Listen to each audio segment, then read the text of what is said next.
Thank you very much for coming here today. This is the biggest anti-ivory protest we've ever had outside the Chinese embassy in London. I'm really proud to see so many of you here today to make our voices heard.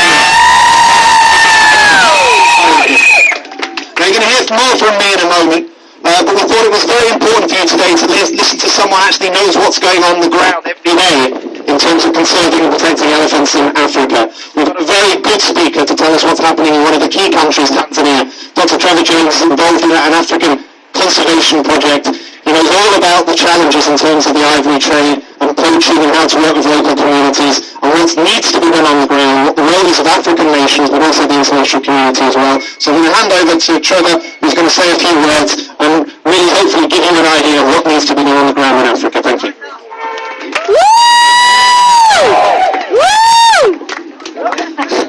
Thank you very much. It's brilliant to be here.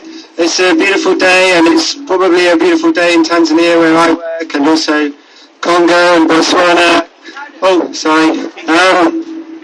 But the sun is still shining for the poachers and the traders. Okay, and that's because elephants are in the darkest days of their whole history as a species, and the bare figures are very bleak. In 1970 we had about 1 million elephants left in Africa, and now we're down to less than 300,000. In Tanzania, where I work, we have the two greatest elephant kingdoms of East Africa, Selous and Ruaha. In the Selous, we had 55,000 elephants in 2007, and by 2013 we had 13,000 left. So that's a loss of 78% of our elephants. And similarly in Ruaha, we've gone down from 35,000 to about 17,000 in 6 years. And this is mirrored all over Tanzania, where we basically lost more than 50% of our elephants in the last 6 years.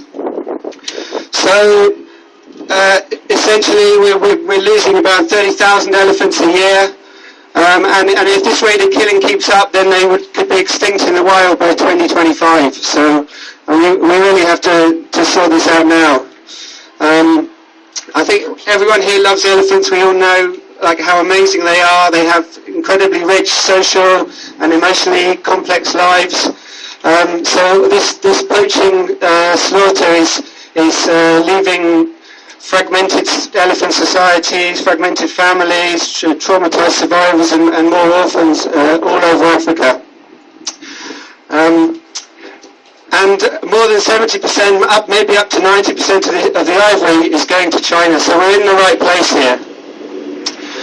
But there is a lot of good stuff beginning to happen. The last couple of years, I think the tide is just beginning to turn, and we have to address this problem at every link of the chain. So starting with where the elephants are in the bush, we have to ramp up anti-poaching, but we also have to work with communities who live around the edges of protected areas who have to live with elephants. And there's a lot happening there. We and other organisations are trying to bring as much support as we can. We need to increase aerial surveillance, bring helicopters. Drones can be very useful, and we're also working on state-of-the-art camera trapping systems so that we can have real-time satellite-linked camera traps in the bush. So when a poacher triggers a camera trap, that image is beamed straight into the laptop of the National Park Warden, and we can respond rapidly to it. So there's good stuff happening, but we need more resources. Similarly with trafficking, the next stage of the next link of the chain, we need more sniffer dogs, more intelligence, more people in the ports. The third major issue is prosecutions. There's been very little deterrence against poaching in African countries, but the tide is turning there as well, and we need to support the African efforts to increase the capacity of their judiciary and their ability to prosecute. But ultimately, the final link of the chain, the reason we're here, is the ivory trade. It's all driven by money and corruption and greed and large, sophisticated criminal networks that are moving this ivory to China. And there are still some people arguing very dangerous seriously that we should open up more trade, and that somehow this would, like, we could flood the market and we could save elephants. It's not going to work. Studies in China have shown that more than 75% of the ivory that's on sale, that's said to be legal in China, is actually illegal. The papers are forged. So as long as we have a legal trade, it gives channels for illegal ivory to go in. It also stimulates demand, and it encourages the poachers and the criminal networks. And so does stockpiling of ivory. They think there's going to be a market in the future, so then they keep poaching.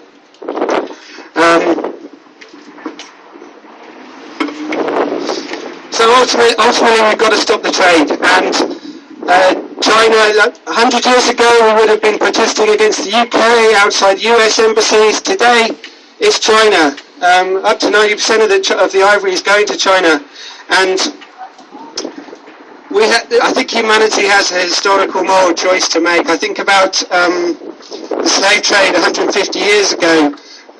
Humanity made a decision that was not acceptable, and we've got to make the same decision about ivory. Elephants are the only species that should have ivory. How is that going to happen? I think human behaviour can change, as we've seen with the slave trade. Use the social networks. But the trouble is, elephants are running out of time. The demand reduction campaigns in Southeast Asia are very important, but they're going to be too slow. So we're going to need top-down decision by the Chinese government to ban the trade, and they can do it. They implemented a one-child policy for many years, so if they decide to ban the trade, they can do it. At the moment, they've been going in the opposite direction. They've reinvigorated the trade by opening more carving factories.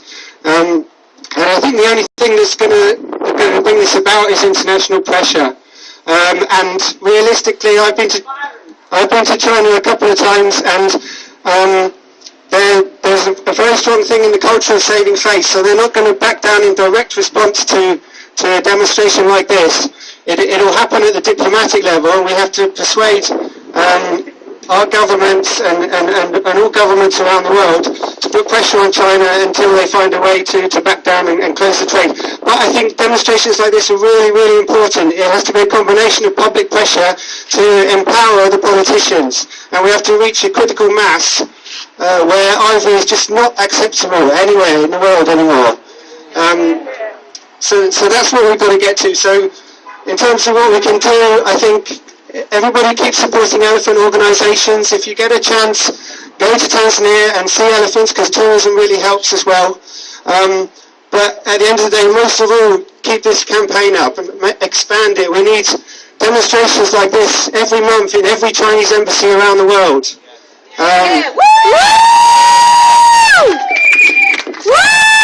We need to get to the point where we have enough people caring that there are people camped outside every Chinese embassy until they ban the trade.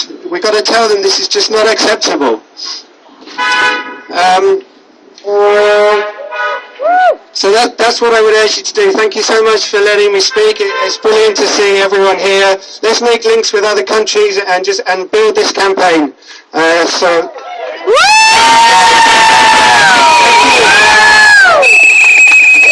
you very much. Thank you. Thank you, Shiv. It's so important, I think, to hear from people on the ground in Africa who knows actually what's going on. I was here 12 months ago, speaking outside this embassy, to the day almost. In that time, we've probably lost 35,000, 40,000 elephants across Africa, about one every 15 minutes. We've probably lost over 2,200 rhinos, one every 7 hours. That's not just an ecological disaster, it's a human disaster as well. And this is being fed by three key factors: ignorance, corruption, and greed. Okay? Nothing else. Back in 1989, the value of a kilo of ivory was $2. What happened is that greedy African nations that built up stockpiles put pressure on Europe, put pressure on the United States and the international community to sell it into the international market. There were many in the wildlife conservation movement that said that there was utter madness, but they went ahead with it anyway. They put hundreds of tons in 2002 and 2007 into a market which fed the most rapidly growing economy across the road there that we have ever seen. happened? It's gone from $3 a kilo to over $2,000 a kilo for ivory today. Rhino horn is trading at $67,000 a kilo. That's more valuable than drugs or diamond. These animals do not stand a chance unless we really make a stand, a real stand against this greed. And then we have the corruption too. Latest developments we've seen in Zimbabwe are disgusting. Not only are we seeing elephants being killed, the Zimbabwe government has now started to sell live ones to our colleagues and friends in China. And we don't know what's going to happen to those elephants. Rubbish. They could well end up in farms where they will actually be farming ivory for the future, just like you've seen with farms for tiger bones. Now we know those tiger bone farms have caused a massive increase in tiger poaching, and we've no doubt that any type of ivory farming will do exactly the same. It's not acceptable, and the world should not shut a blind eye to countries like Zimbabwe selling off its wildlife. It's disgusting.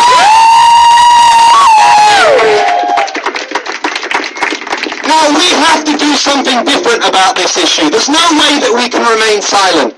The level of destruction of this species is something that we've not seen ever in the history of mankind. And yes, we could see in the next 20, 30 years the vast majority of Africa's elephants and rhinos disappear forever. The only place you're going to see them is in places like Whipsnade. Are we happy with that here? No! No! It's a disgrace. It should not be allowed to happen. Often though, when it comes to big environmental issues, they're very complex, they're very difficult to deal with, and you won't be able to stop it. You can stop this issue. You can deal with it. What it needs is money, and it needs political will. It needs money, and it needs political will. And that's something that we, as the public, and we coming together across this country and across this world, can put pressure on the politicians to deliver. Let no one doubt people power. Let no one doubt what social networks can achieve. Action for Elephants is not a big, powerful NGO like World Wildlife Fund. It's a small group of individuals here in London and other parts of the country that care, that have made a huge difference bringing you here and continuing to bring people out onto the streets. That's what's really important about the new civic society that we should be so proud of in this country, that shows we are caring, compassionate people when it comes to protecting wildlife. But we're also talking to government now in a different way. You know, I sat through a meeting at DEFRA on Thursday. We had all the NGOs in the room. We had Lord de Morley, the Minister for DEFRA, sits down and says, well, we've done a great job since we had our summit in London last February, when the Prince of Wales and the Duke of Cambridge and William Hague all welcome world leaders. We spent about £4.6 million on about 30 projects across Africa. And I stood up and I said to him, well, that's not bad, thank you very much, but that's like a little hole in a big bucket. It's nowhere near enough to stop what needs to be done here. We spend in this country every year over £13.6 billion on foreign aid, humanitarian aid, predominantly in Africa and other parts of the world, including Asia, of course. None of that money goes on human wildlife conflict at all. We've been talking to William Hague, we've been talking to David Cameron, Ed Miliband and everyone else, saying get your heads together and figure out why you can't take a small amount of that money and start putting it to good use in Africa. It will tick a number of boxes. It will reduce terrorism. We know that the sale of ivory is feeding the guns and the bombs for Al-Qaeda, for the Lord's Resistance Army, for Al-Shabaab that is killing people in Africa and around the world. We know that over the lifetime an African elephant will create about £1 million for an economy like Tanzania and Kenya. You kill it overnight with a poacher, you probably make $10,000, $20,000, $30,000 on the black market and the animal is gone forever. We know that those countries rely on people like you to come and spend your money to see them. You won't go to Kenya, you won't go to Tanzania if all those animals have disappeared. And the people there will suffer as a consequence. So we're going to spend our aid money, let's spend it cleverly. It is our taxpayers' money after all. Let's help protect animals, let's help protect...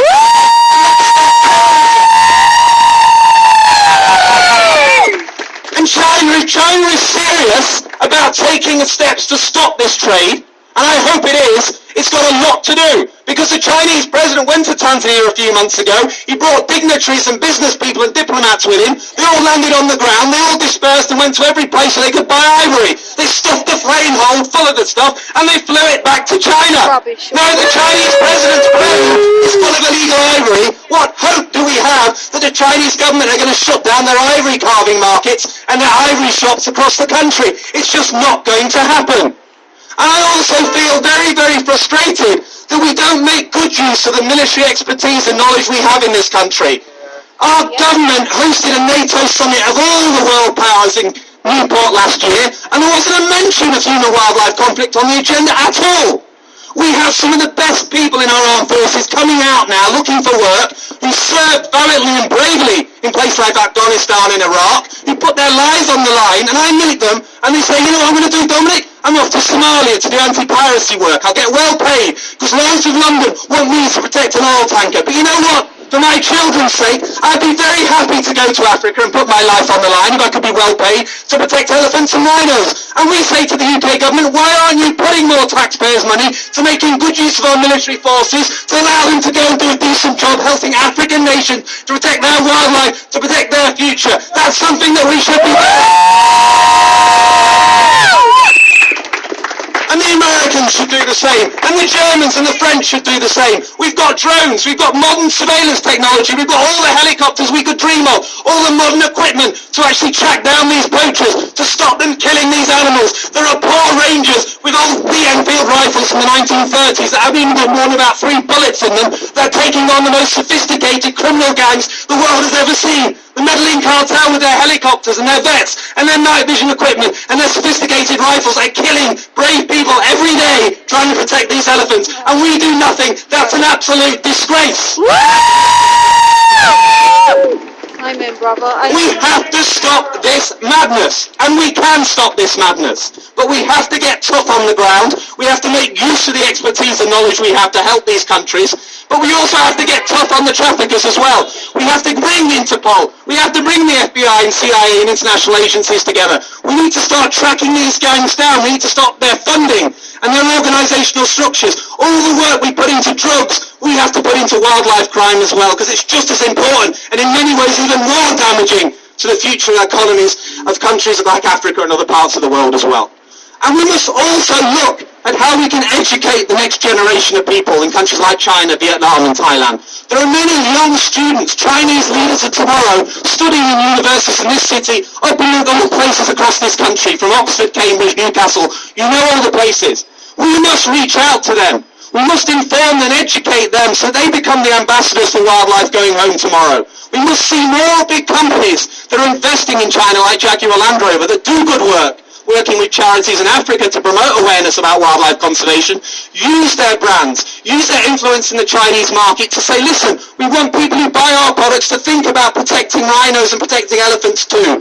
It's that type of campaign, it's that type of influence of the middle class and rich classes in China that will start to make a difference. People say to me, and Simon Jenkins, the former chair of the National Trust, argued this with me on the Jeremy Vine show last year. He said, Dominic, you don't know what you're talking about. We should farm elephants. There isn't one country in the world, he said to me, where you, for all your hard work to put in regulation and control, has actually stopped the ivory trade. And I said, you don't know what you're talking about. You're talking through your backside, my friend, because you've done your homework. Because there is a country where it did make a difference. The biggest market for illegal ivory in the 1980s was Japan.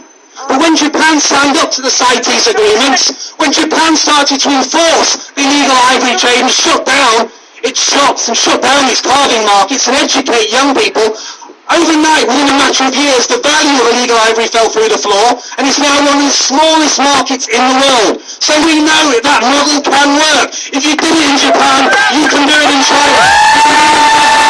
You can do it in Thailand. Now, there is room for optimism and hope. There is no excuse for anyone saying the people in power and influence don't know what's going on here. John Kerry, the Secretary of State, when he was head of the Senate Foreign Relations Committee for many years, held hearings on this issue. Knew more about it than most politicians in the US. His wife, Teresa Heinz Kerry, was a big campaigner on it. He knows. Hillary Clinton knows. The Clinton Global Foundation have done work in Africa and are putting good money in. She wants to be president. You stand up and you make this one of your priorities. That's what we want to see. And we're talking to the political leaders. I met the Shadow Environment Secretary yesterday. And I said to her, listen, if Labour wants me to vote for them in the next election, you've got to give me some reason to vote for you. I want a wildlife manifesto. Yeah, I want badgers in there. I want hares in there. I want wildlife crime and all the things I care about in Britain. But I also want to see some commitments on international ivory as well and rhino horn. I want to see Labour tell me that you will take some of that international aid budget and you will parcel it out and use it wisely to stop protecting these species. Now I'm pleased to say that Labour are getting worried by the rise of the Greens. They're beginning to realise they've got to do something.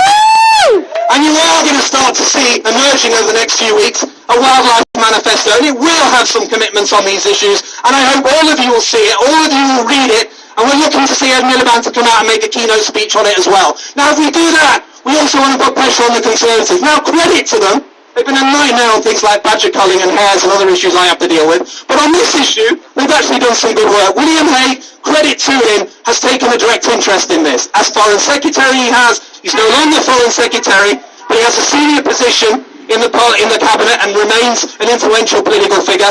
He's now chairing an international wildlife crime trafficking force, and we will be seeing a major summit taking place in Africa in a few weeks' time, which he will be chairing, which will begin, I think, the process of re-engaging the world's community, including countries like China, in what they must do to try and stop this terrible, terrible destruction of wildlife. So we're saying to people like William Hague, get on and do it, we'll give you support. We're saying to people like Ed Miliband, you come out and you tell us, get on and do it, we'll give you support. We're saying to people like Hillary Clinton, you want to be president, you tell us what you're going to do and we'll give you support.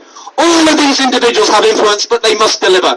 We might be the last generation to see these animals in the wild. It is our responsibility, for our children's sake, that we must make a stand. We can't allow corruption, we can't allow greed, we can't allow ignorance to wipe out species that have inhabited this earth for tens of millions of years, that have complex social lives, that are intelligent, that are incredible. We only even start to scratch the surface of how wonderful these animals are.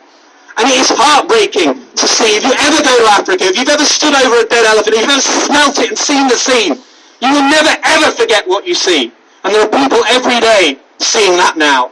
And it's a disgusting situation that must change. The message to China is this: we respect you as a country, we respect you as a growing economy, we respect you as a huge influence in the world, but it should be an influence for good. You have in your hands the future of Africa's wildlife. You have it in your hands to protect the future of rhinos and Africa's elephants, or you have it in your hands to destroy them forever. What does China want to be known for in the next 20, 30 years? I know what I want to see, and they must make a change. We must force a change. We must force our politicians to do things better.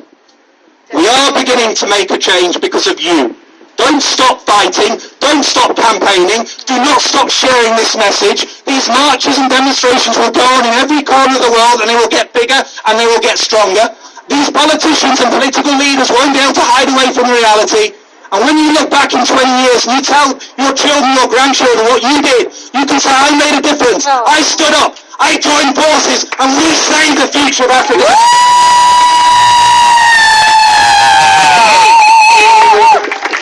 Let's keep fighting, everyone. It's been great to see you. Thank you very much. Thank you.